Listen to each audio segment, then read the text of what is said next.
오늘도 주님의 말씀 앞에 함께 모인 여러분을 환영합니다. 오늘 우리가 함께 살펴볼 본문은 마태복음 20장 1절부터 16절까지 예수님이 들려주신 포도원 품꾼의 비유입니다. 이 비유는 겉으로 보기엔 아주 간단한 노동 이야기처럼 보이지만 그 안에는 하나님의 나라가 어떻게 작동하는지, 우리 인간의 생각과 얼마나 다른지, 그리고 은혜가 무엇인지에 대한 깊은 진리가 담겨 있습니다. 세상은 보통 더 일한 사람에게 더 많은 보상을 주는 것이 당연하다고 여기죠. 그런데 하나님의 나라는 달랐습니다. 먼저 된 자가 나중되고 나중된 자가 먼저 된다는 이 말씀, 너무 익숙하지만 그 진짜 뜻은 무엇일까요? 오늘 말씀을 통해 하나님의 은혜는 어떻게 우리에게 주어지는지, 또 나는 하나님의 은혜를 어떤 시선으로 바라보고 있는지 함께 깊이 묵상해 보겠습니다. 그럼 이제 본문을 함께 읽어보겠습니다. 예수님은 천국을 포도원 주인에 비유하십니다. 이 주인은 아침 일찍 일꾼을 고용하러 나갑니다. 처음에 만난 사람들과는 하루 품삯으로 한 데나리온을 약속하고 포도원에 들입니다. 그 후 오전 9시, 정오 오후 3시에도 계속 나가서 사람들을 더 고용하죠. 심지어 오후 5시 해가 지기 직전에도 사람들이 아직 놀고 있는 것을 보고 너희도 포도원에 들어가라고 말합니다. 그리고 해가 진 후 주인은 품삯을 주는데 맨 나중에 온 사람부터 시작하여 모두에게 한 데나리온씩 주었습니다. 그러자 먼저 온 사람들이 불평합니다. 우리는 하루 종일 더웠던 시간 동안 일했는데 왜 저 사람들과 똑같이 받습니까? 주인은 대답합니다. 친구여, 나는 당신에게 잘못한 것이 없다. 나는 당신과 한 데나리온에 약속하지 않았는가? 내 것을 가지고 내 뜻대로 주는 것이 무슨 문제인가? 그리고 이렇게 말씀하시죠. 이와 같이 나중된 자로서 먼저 되고 먼저 된 자로서 나중되리라. 이 비유는 유대 사회의 일상적인 노동시장에서 시작됩니다. 당시에는 직장이 정해진 것이 아니라 하루하루 시장에 나가 고용되는 것이 일반적이었죠.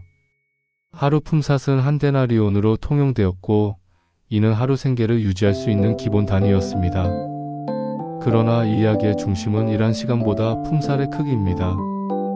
사람들은 일한 양에 따라 받을 자격이 있다고 생각하지만 포도원 주인은 그들의 자격이 아니라 자신의 뜻과 은혜에 따라 주고 있다는 것이 이 이야기의 핵심입니다. 예수님은 이 비유를 통해 하나님의 나라가 인간의 계산 방식과 다르다는 것을 강조하십니다. 1. 하나님의 은혜는 자격이 아니라 선택에서 온다.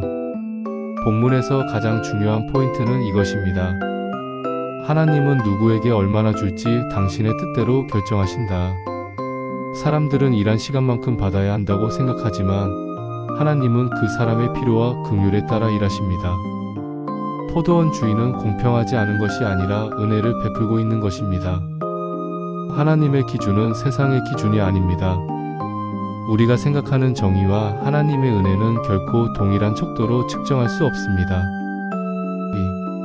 2. 일찍 온 사람들의 불평. 사실 이 비유의 도입부는 문제가 없습니다.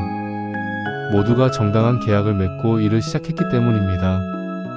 문제는 나중에 온 사람들과 똑같은 대우를 받을 때 생깁니다. 일찍 온 사람들은 자기 몫이 줄어든 것도 아니고 오히려 받은 만큼 받았지만 남이 더 받는 것을 보고 불평합니다. 이것은 현대인의 마음과도 매우 닮아 있습니다.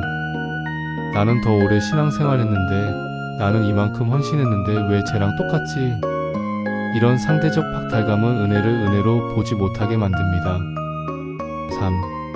내 것을 가지고 내 뜻대로. 포도원 주인의 말에는 분명한 주권이 담겨 있습니다. 내 것을 가지고 내 뜻대로 할 수 없느냐? 하나님은 창조주이시며 모든 것을 주시는 분입니다. 우리는 그분의 뜻에 동의할 수 없을지언정 하나님의 판단을 억지로 바꿀 수는 없습니다. 여기서 중요한 신앙의 태도는 하나님은 나보다 더 의롭고 선하신 분이라는 신뢰입니다.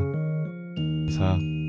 나중된 자가 먼저 되고 먼저 된 자가 나중되리라. 예수님은 이 비유를 통해 은혜의 반전 원리를 말씀하십니다. 하나님의 나라는 세상의 질서와 거꾸로 작동할 수 있습니다. 하나님은 자격이 없는 자에게도 구원을 주시고 늦게 온 자에게도 천국의 은혜를 동일하게 나누어 주십니다. 나는 나의 신앙을 성과로 계산하고 있지 않은가? 우리 신앙도 어느 순간 얼마나 오래 다녔는지, 얼마나 많이 봉사했는지로 자기 가치를 측정하게 됩니다. 그것은 사실 세상의 논리이지 하나님의 나라는 그런 방식으로 운영되지 않습니다.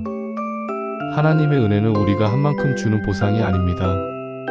자격 없는 자에게 거저 주시는 선물입니다. 나는 다른 사람과 비교하며 은혜를 잃어버리고 있지 않은가?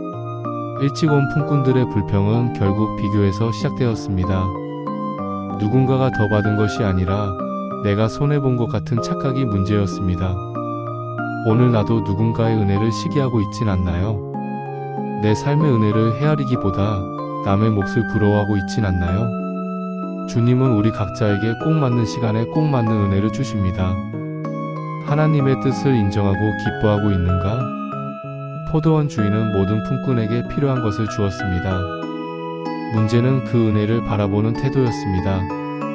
내가 받은 은혜가 충분함을 알고 감사하는 사람은 남이 얼마나 받았는지에 관심 두지 않습니다. 우리의 시선이 비교가 아니라 은혜에 머물러야 합니다. 오늘 말씀을 함께 정리해 봅시다. 하나님의 나라는 은혜로 작동합니다. 우리가 무엇을 했든 하나님은 우리의 행위가 아니라 당신의 뜻으로 은혜를 주십니다. 비교는 은혜를 가리게 합니다. 상대적 박탈감은 받은 은혜도 보지 못하게 만듭니다. 하나님의 뜻은 선합니다. 우리는 다 이해할 수 없어도 그분의 주권과 선하심을 신뢰해야 합니다. 먼저 된 자도 나중 된 자도 모두 은혜입니다. 하나님 앞에 모두가 죄인이었고 모두가 은혜로 구원받은 자들입니다. 우리 삶이 포도원 품꾼의 비유처럼 오직 하나님의 은혜로 살고 있음을 기억하며 나의 시선을 은혜로 다시 고정합시다. 마지막으로 함께 기도드리겠습니다. 은혜의 하나님, 오늘도 나에게 필요한 만큼의 은혜를 주셔서 감사합니다. 나는 때로 다른 이와 비교하며 불평하고 은혜를 자격처럼 여겼음을 고백합니다. 오늘 이 말씀을 통해 내가 받은 은혜의 크기를 다시 기억하게 하시고 다른 사람의 은혜를 축복하며 오직 주님만 바라보는 신앙이 되게 하소서. 예수님의 이름으로 기도드립니다. 아멘.